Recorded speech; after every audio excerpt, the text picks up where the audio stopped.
তো বন্ধুরা দেখো, আজ আমি আলুর পরোটা বানাবো রাতে। তারই সব আয়োজন নিয়ে চলে এসেছি। এটাকে এখানে সব কেটে নিয়েছি সুন্দর করে। এবার আলুটাকে ভালো করে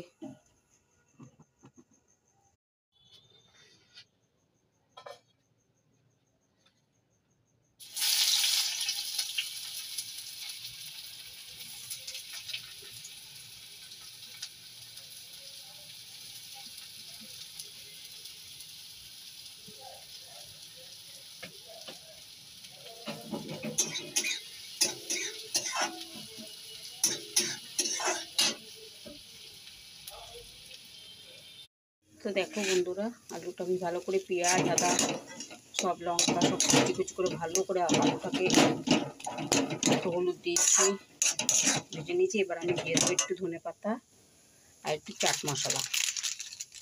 মশলাটা দেওয়া। সবাই চাট মশলাটা দিলে খুব ভালো লাগে, টেস্টি হয়, খেতে খুবই টেস্টি হয়।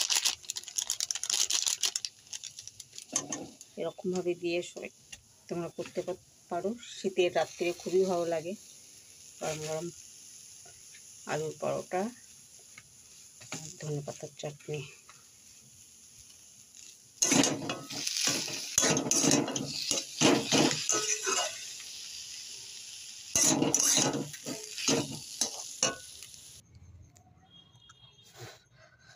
ধোয়া উঠছে, এই দেখো আমার আলুটা হয়ে গেছে। এবার আমি সব একটা একটা করে সবার জন্য যে যেরকম খাবে সবার আমি আলুর পুর ভরে সবার জন্য ডো করে নিই, তারপর পরে আসছি।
যে কটা পরোটা লাগবে